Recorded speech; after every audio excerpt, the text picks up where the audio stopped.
Hello students, today we are going to learn how to calculate empirical formula and molecular formula. So empirical formula and molecular formula अगर calculate करना है तो वो होता क्या है वो एक लेक्चर में मैंने सिखाया था, तो भी थोड़ा बहुत रिवीजन कर लेते हैं, उसके बाद में ये एक सम सॉल्व करते हैं। अब अगर आपके पास एक फॉर्मूला है CA3COOH, ये मॉलिक्यूलर फॉर्मूला है, ठीक है। अब इसी फॉर्मूला को हम टोटल मिला के लिखे तो C2H3 इंटू 1 मतलब 3 + 1 4 और O2, यहाँ पे कुछ कॉमन निकलता है वो 2 निकलेगा, तो वो उसका प्रपोर्शन मिनिमम प्रपोर्शन जो है वो मिलता है। तो इसी फॉर्मूला को हम बोलते हैं एम्पिरिकल फॉर्मूला। तो ये फॉर्मूला क्या है? Empirical formula. अब ये एम्पेरिकल फॉर्मूला को ये 2 मल्टीपल से मैंने मल्टीप्लाई किया तो हम चले गए मॉलिक्यूलर फॉर्मूला में। चलो दूसरा एक एग्जाम्पल देते हैं। For example glucose. ग्लूकोज का मॉलिक्यूलर फॉर्मूला है C6H12O6।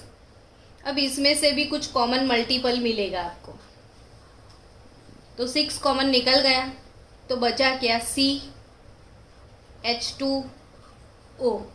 तो यहाँ पे देखो ये भी एम्पेरिकल फॉर्मूला, ये भी एम्पेरिकल फॉर्मूला। यहाँ पे ग्लूकोज का मतलब एम्पेरिकल फॉर्मूला को मैंने किसी मल्टीपल नंबर से मल्टीप्लाई किया तो मुझे मिला molecular formula.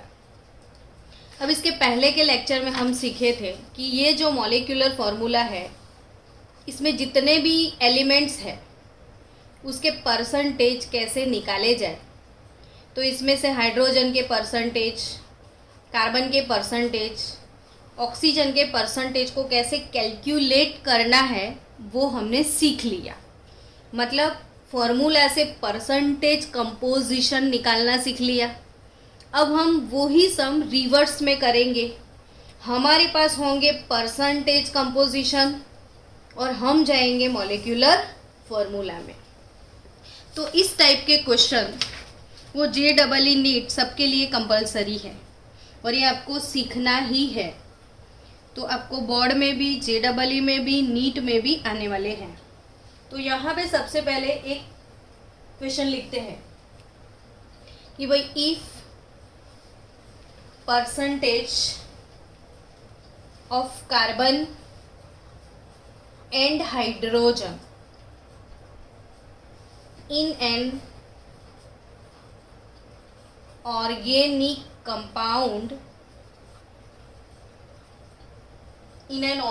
compound are 54.55% and 9.06%. If the molecular mass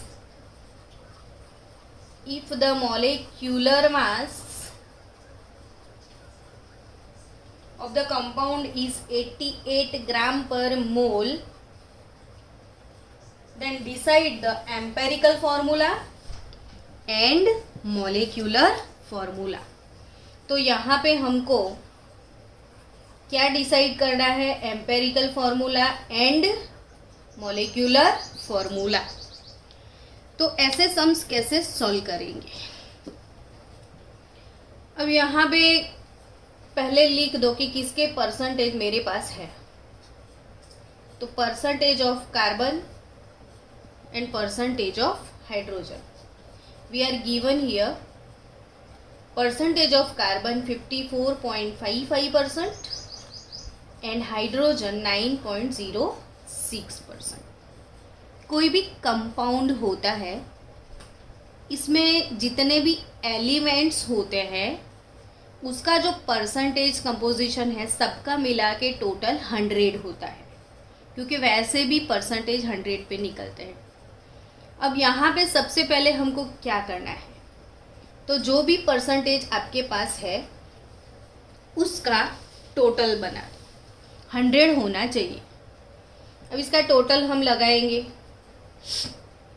तो 6 5 11, ये हो गया यहाँ पे 6, ये 13 और ये 6, तो 63.61 100 नहीं है। तो श्योर अगर 100 नहीं है तो कोई एलिमेंट मिसिंग है। अब कार्बन हाइड्रोजन है, ऑर्गेनिक कंपाउंड है, तो कौन सा एलिमेंट मिसिंग होगा, इसमें कुछ भी हिंट नहीं दिया है। तो वो मिसिंग एलिमेंट हमेशा हमको कंसीडर करना है ऑक्सीजन। तो percentage of oxygen 100 minus percentage of carbon plus percentage of hydrogen, तो 100 से निकाल दो 63.61, तो आपके पास ऑक्सीजन के परसेंटेज आ जाएंगे 36.39% ऑक्सीजन के होंगे। अब हो गया 100%। अब परसेंटेज से कैसे जाएंगे एम्पेरिकल और मॉलिक्यूलर फॉर्मूला में, तो इसके लिए आपको एक टेबल बनाना होगा। सबसे पहले यहाँ पे आप लिखोगे element,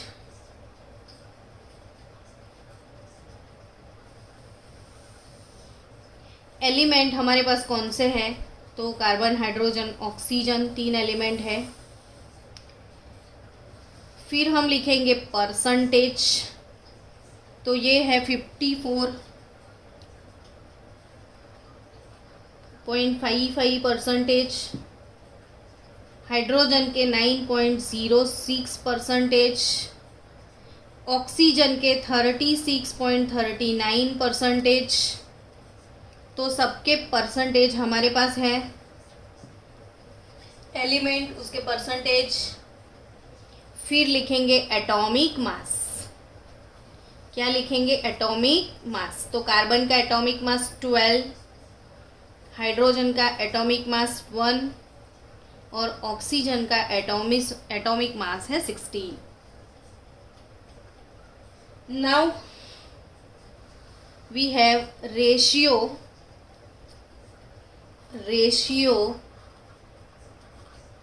of element, ratio of element. अब रेशियो ऑफ एलिमेंट कैसे निकालना है, तो सीधा सा हिसाब, percentage divided by atomic mass. So यहाँ पे 54.55 डिवाइडेड बाय 12, यहाँ पे 9.06 डिवाइडेड बाय 1 तो 9.06, और यहाँ पे 36.39 divided by 16, this divided by this, so we have 2.27 here, 54.55 divided by 12, so we have 4.55। अब हमारे पास रेशियो ऑफ एलिमेंट निकल गया। So now we are going to simple ratio.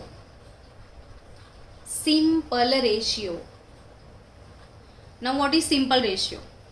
अब ये तीनों के जो आए कैसे आए वापिस एक बार बता दूं, परसेंटेज डिवाइडेड बाय एटॉमिक मास करना है, percentage by atomic mass, percentage by atomic मास, ये हो गया रेशियो ऑफ एलिमेंट्स।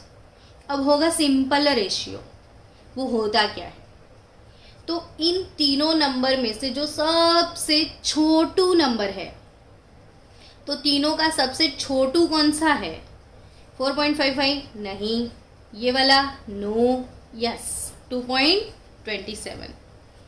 तो करेंगे क्या, तो जो छोटू वाले भैया है उससे सब को डिवाइड करेंगे, 9.06 अपॉन अगेन 2.27, ये तो 1 हो गया क्योंकि this divided by this only. अब 1 के रेफरेंस में हमको तीनों के रेशियो मिल गए, 4.55 डिवाइडेड बाय 2.27, तो इट इज ऑलमोस्ट 2, ये है 3.99 और ये है 1, और लास्टली सिंपल होल नंबर। तो सिंपल होल नंबर तो इसका तो 2, बट 3.99 तो कोई भी बोल सकता है 4, और ये वाला है 1। यहाँ पे एक चीज़ मैं आपको बता दूँ कि भाई हमारे पास अगर ये वाला रेशियो है 2.15 है, 3.04 है, 1.99 है, तो इसको होल नंबर कैसे लिखेंगे? तो 2.15 में 0.15 नेग्लिजिबल है, तो यहाँ पे होल नंबर 2 हो जाएगा। 3.04 तो अगेन हम 3 लिख सकते हैं। 1.99 तो इट इज़ ऑलमोस्ट 2। बट कभी ऐसा हो कि भाई 2 है, 2.00 आ गया, कोई 1.52 आ गया, और कोई है 3 है। चलो अब इन तीनों को होल नंबर में कैसे लिखे? तो 2 के लिए तो 2 लिख दोगे, 3 के लिए तो 3 लिख दोगे, 1.52 होगा तो आप टेंशन में आ जाओगे। अब 1.5 तो मतलब ऑलमोस्ट मिडल में है, तो इसको 1 लिखे या 2 लिखे वो टेंशन रहेगा आपको। तो 1.52 के लिए 1 या 2 नहीं लिख सकते, उसको होल नंबर में कन्वर्ट करना है। तो ये 1.5 को 2 से मल्टीप्लाई करो। तो अगर एक को मल्टीप्लाई करते हो तो सबको 2 से मल्टीप्लाई कर दो। तो ये 2 2 ज़ा 4, ये 1.5 इंटू 2 इट ऑलमोस्ट 3 हो जाएगा, और ये 6 हो जाएगा। तो अगर इतना बड़ा फिगर है 1.52, चलो 1.3 है तो चलेगा, 1 ले लो, लेकिन 1.3 भी अगेन 1/3 पार्ट होता है। तो मतलब आप इसको भी 3 से मल्टीप्लाई करोगे तो होल नंबर मिल सकता है। तो यहाँ पे 1.52 को 2 से, मतलब ऐसा कभी कभी आता है, तो 1.5 के लिए 1 या 2 नहीं लिख सकते, 2 से मल्टीप्लाई करके उसको होल नंबर बनाओ। तो यहाँ पे आपको 2 4 1 मिल गया। अब फॉर्मूला कैसे लिखोगे? तो ये CHO, C आपके पास 2 है, H आपके पास 4 आए और O 1 आया। इसको बोलते हैं, वेट फॉर 2 मिनट, इसको बोलेंगे आप एम्पिरिकल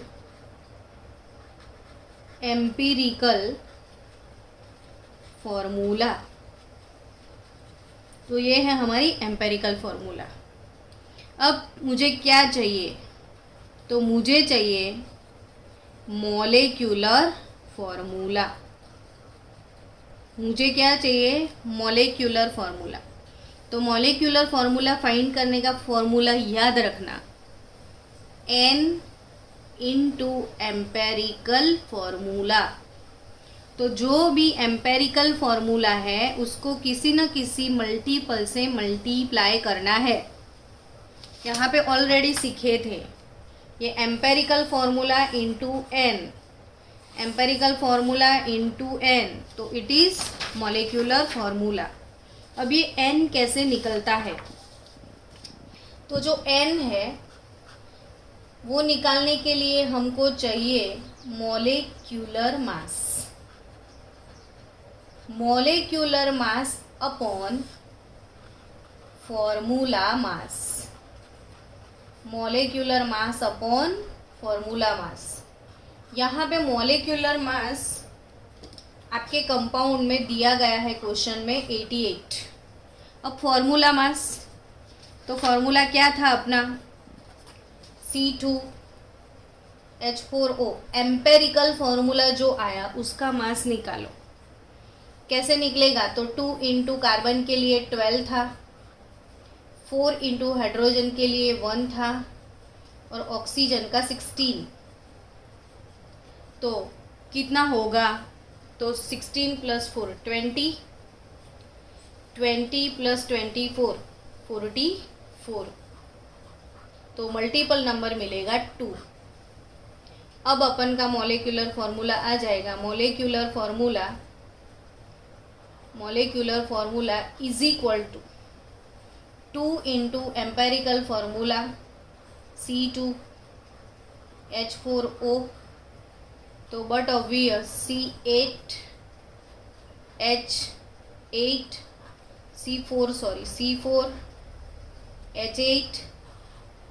C4H8O2 आ गया समझ में? आ ही गया होगा। क्यों नहीं आएगा भाई? क्यों नहीं? चलो नेक्स्ट क्वेश्चन समझेंगे। समझ में नेक्स्ट क्वेश्चन अपना क्या है? तो अपना नेक्स्ट क्वेश्चन है कोई द परसेंटेज कंपोजिशन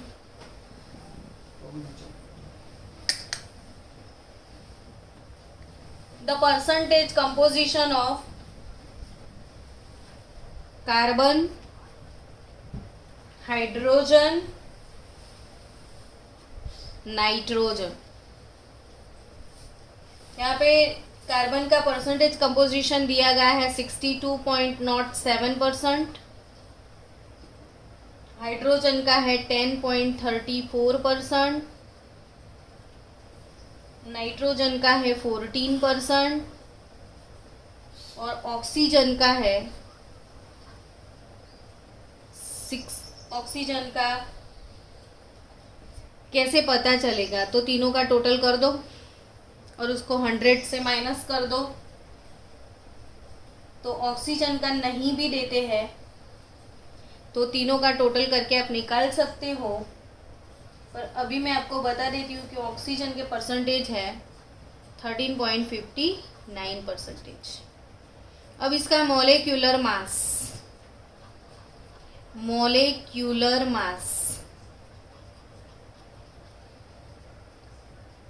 114 ग्राम पर मोल।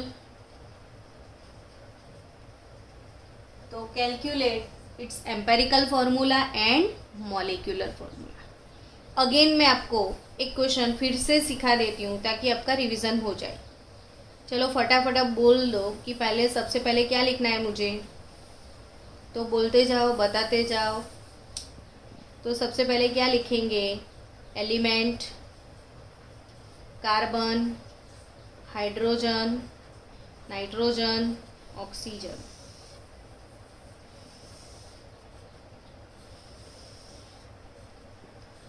अब यहाँ पे लिख देंगे उसके परसेंटेज।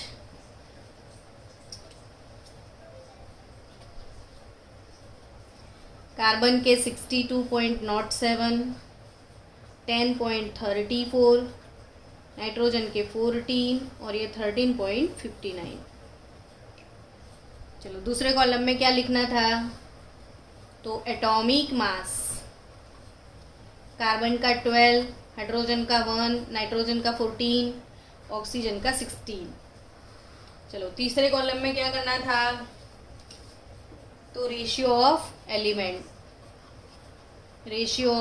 एलिमेंट कैसे निकालोगे? तो परसेंटेज डिवाइडेड बाय एटॉमिक मास। तो यहाँ पे हम क्या करेंगे? तो 62.07 डिवाइडेड बाय 12 तो 5.17 होगा। ये तो 1 है नहीं, 10.34 होगा, ये 1 हो गया और ये 0.85 हो जाएगा। रेशियो ऑफ एलिमेंट के बाद क्या आया था? तो सिंपल रेशियो 1 के रेफरेंस में जो छोटू है सबसे, वो कौन है? 0.85। तो छोटू से सब को डिवाइड करो। तो यहाँ पे ये मिलेगा 6.08, यहाँ पे ये हो जाएगा 12.164, ये हो जाएगा 1.17 और ये हो जाएगा 1। अब सिंपल होल नंबर, तो होल नंबर 6.08। चलो जल्दी बोलो क्या होगा? तो 6, 12.164 तो 1 है तो अवॉइड कर सकते हैं, सीधा 12, 1.17 नेग्लिजिबल 1। तो अपना empirical formula C6H12NO। What is now molecular formula? तो N इंटू एम्पेरिकल फॉर्मूला। अब N कैसे निकालोगे? तो molar mass upon formula mass. अब मोलर मास कितना है आपके पास? तो 114। फॉर्मूला मास कितना है? तो निकालो तो फॉर्मूला मास 72, ओके 114, तो अपना मल्टीपल नंबर 1 आ जाएगा। तो यहाँ पे जो मॉलिक्यूलर फार्मूला है 1 से मल्टीप्लाई करोगे तो मॉलिक्यूलर फार्मूला, एम्पेरिकल फार्मूला दोनों सेम रहेंगे। चलो आपके लिए एक क्वेश्चन है जो आप सॉल्व कर देना। कार्बन के परसेंटेज 40, हाइड्रोजन के परसेंटेज 6.73, ऑक्सीजन के परसेंटेज 53.3%, 180 ग्राम पर मोलर मास है, तो इसका एम्पेरिकल और मॉलिक्यूलर फार्मूला क्या होगा? 40%, 6.73% और 53.3%। अभी नेक्स्ट कुछ इसको चेंज करके भी पूछ लिया था, हमारे AIEEE 2002 का एक क्वेश्चन है। AIEEE 2002 में एक क्वेश्चन इसी टॉपिक के रिलेटेड पूछा था। चलो वो लिख दो कि एन ऑर्गेनिक कंपाउंड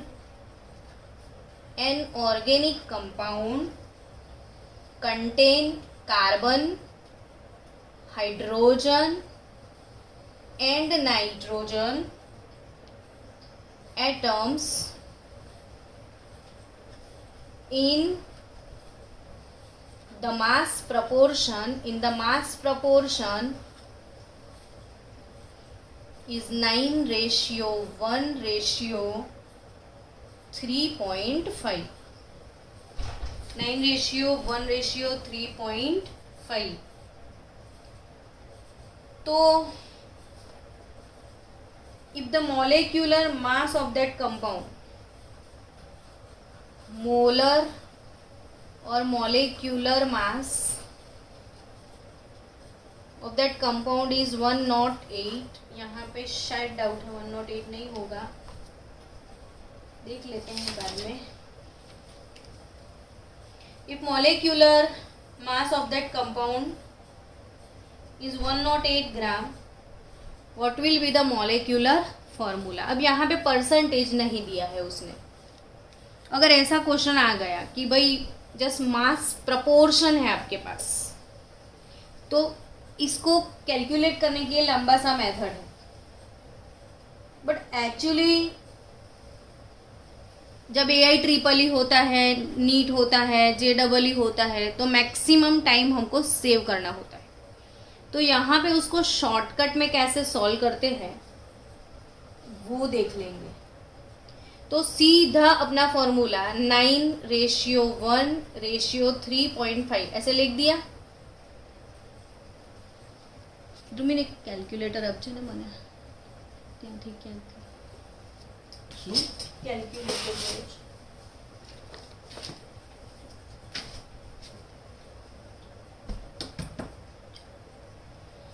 तो 9:1:3.5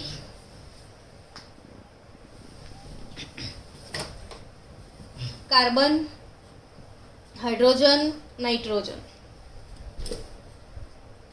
तो कार्बन, हाइड्रोजन, नाइट्रोजन लिख दिया मैंने ऐसे। ये कार्बन का प्रोपोर्शन है, हाइड्रोजन का है, नाइट्रोजन का। सीधा डायरेक्ट उसके एटॉमिक मास से डिवाइड कर दो। 9/12, ये 1/1 और ये 3.5/40।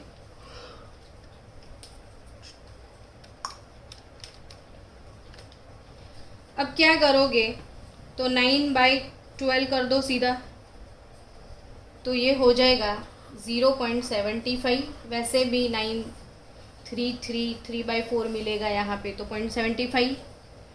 औरली भी कर सकते हो आप 1 और 3.5 डिवाइडेड बाय 14 करोगे तो आपको मिलेगा 0.25। अब ये 0.75 मैंने क्या किया समझ में आया, जो भी मास प्रोपोर्शन था सीधा डायरेक्ट उसको एटॉमिक मास से डिवाइड कर दिया। अब जो प्रोपोर्शन मिला उसमें छोटू कौन है, तो 0.25। तो यहाँ पे ये 0.75 है, तो ये 3/4 हो सकता है ना। अगर मैंने पॉइंट में नहीं लिखा तो ये 3, ये 4, ये रेशियो 1 और ये 1/4 आंसर आएगा। 3.5 को डबल करो तो 7, 7 2 ज़ा 14, तो सीधा 1 तो 4 पूरे इक्वेशन को 4 से मल्टीप्लाई कर दो, तो 4 इंटू 3/4 4 एंड 1/4 इंटू 4, तो आपको डायरेक्ट विदाउट कैलकुलेटर AEEE का सम भी आप सॉल्व कर सकते हो। तो यहाँ पे 4 4 कट 3, रेशियो 4 रेशियो 1, तो सीधा फॉर्मूला बन जाएगा C3H4n और N। अब ऑप्शन कि C3H4n, तो इसका आपको मॉलिक्यूलर फॉर्मूला निकालना है, बट साथ में मॉलिक्यूलर मास भी 108 बोल दिया है। तो what is multiple number molecular formula क्या रहेगा? तो n into this empirical formula. अब n कैसे निकालोगे? तो मोलर मास 108 है, अपन इसका मास लिख दो, तो C3H4n तो 36 प्लस 4 40 प्लस ये 14 तो 54, तो 54 का डबल करो तो 108, तो हमारा मॉलिक्यूलर फॉर्मूला हो जाएगा C3H4n इंटू 2, सो C6H8n2। आया समझ में? तो ये AEEE में क्वेश्चन ऐसे पूछ लिया था, और ये बहुत बार ऐसे क्वेश्चन आते हैं परसेंटेज वाले, तो ये हमारे लिए इम्पॉर्टेंट टाइप के क्वेश्चंस हैं। तो ये 9:1:3.5 था, सीधा मैंने एटॉमिक मास से डिवाइड कर दिया, और जो छोटू नंबर था इससे सबको डिवाइड कर दिया, तो मेरे पास आ गया एम्पेरिकल फॉर्मूला डायरेक्ट। अब इसको मैं मल्टीपल नंबर से मल्टीप्लाई करूँ तो मेरे पास आ जाएगा मॉलिक्यूलर फॉर्मूला। तो ऐसे बहुत सारे क्वेश्चन प्रैक्टिस के लिए मैं आपको सेंड करूँगी, तो आप उससे प्रैक्टिस कर लेना। तो मिलते हैं नेक्स्ट लेक्चर में।